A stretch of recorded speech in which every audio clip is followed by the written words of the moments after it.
Imagine waking up in your own house in the dead of night and finding out foreign operatives have just brutally murdered your mother. And we're not talking about rogue rebels here. These were operatives from a neighboring government.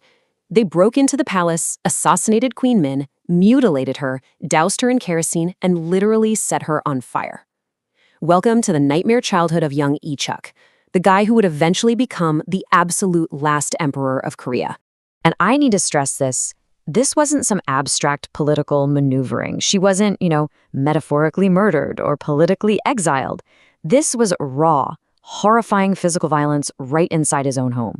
And crazy enough, it wasn't even the first time violence came knocking. There were already these disputed allegations of a prior assassination attempt on the boy himself. Yeah, rumors that someone had actually tried to poison him. But this time, actually murdered. The future emperor was growing up in this brutal reality, where court intrigue wasn't just, whispered gossip behind fans. It was literal life and death. He was totally surrounded by people who could look at a fiery, brutal assassination and just shrug it off as a completely reasonable diplomatic tool. Okay, so how did Korea even end up in this nightmare? Let's back up to the late 1800s. Basically, Korea was the geopolitical equivalent of the last slice of pizza at a really aggressive party. You've got China, who still consider the peninsula part of their turf. You've got Japan, who is industrializing at this absolutely terrifying speed and pushing outward. And then you have Russia, aggressively expanding south. They were all just throwing elbows trying to claim them. Now, Korea wasn't exactly ready for the world's heavyweights to start a massive tug of war on their front lawn. So Queen Min made a strategic call. She decided to lean toward Russia, hoping they'd act as a counterweight to Japan's expanding grip. Well, Japan did not take that well. The direct immediate consequence of her political strategy, that horrific 1895 palace raid, where Japanese-linked forces ended her life. What's really fascinating here is the reaction from Queen Min's husband, King Gojong. It's 1897, he's being bullied by this massive military superpower, and his response is essentially, hey, what if I just changed my job title? He formally upgrades himself from king to emperor, which honestly sounds a bit delusional at first glance, right?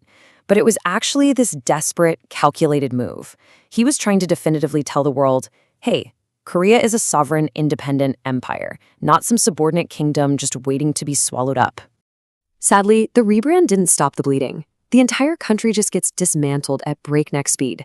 Like 8 years after he declares this empire, Japan defeats Russia and becomes the undisputed top dog in East Asia.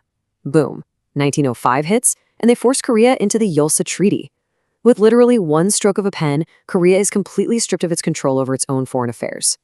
But Gojong?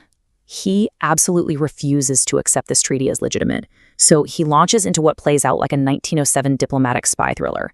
He secretly sneaks Korean representatives all the way to the Hague Peace Conference to practically beg the international community for help. But get this, when they arrive, the Hague refuses to even officially let them in. The whole world basically watched Japan bully Korea, shrugged, and went back to filing paperwork. Gojong's massive gamble fails spectacularly, and Japan instantly forces him off the throne. And so the crown lands right squarely on his son Ichuk, our guy from the beginning, who now becomes Emperor Sunjong. Just imagine the pure agony of inheriting this. You're crown emperor, sure, but you're just sitting there helplessly watching your entire country vanish. 3 short years later, 1910, Japan formally and entirely annexes Korea. 5 centuries of the Joseon royal tradition completely swallowed up by a colonial empire. The dark, twisted irony of this new reality probably hits Sunjong's younger half-brother, Prince Yi-un, the hardest. See, while Sunjong is stuck as a totally powerless figurehead, the young prince is relocated to Japan. Officially, on paper, this is framed as an amazing opportunity for his education. In practice? Come on. He was essentially a hostage. He gets raised inside the Japanese imperial system, educated at their military institutions, and ultimately becomes an officer serving the exact same empire that is violently occupying his homeland. But back home in Korea, the tension doesn't just evaporate. In 1919, it absolutely explodes.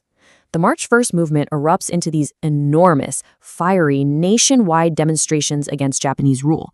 And right in the dead center of this powder keg, former Emperor Gojong dies. Instantly, rumors spread like wildfire that he was poisoned. And you know what? Whether it was true or not didn't even matter at that point. The suspicion alone was enough to turn his funeral into a politically radioactive flashpoint for the resistance. And the fallout for the rest of the royal family was just utterly devastating. Take Gojong's youngest daughter, Princess Deokhye. She's sent away to Japan too. Her life becomes this horrifying, tragic blend of severe political control and forced assimilation. We're talking about a princess born into one of Asia's oldest, most prestigious royal houses, reduced to desperately fighting just to hold on to her own identity. It's a battle that ultimately leads to severe mental illness and years locked away in an institution.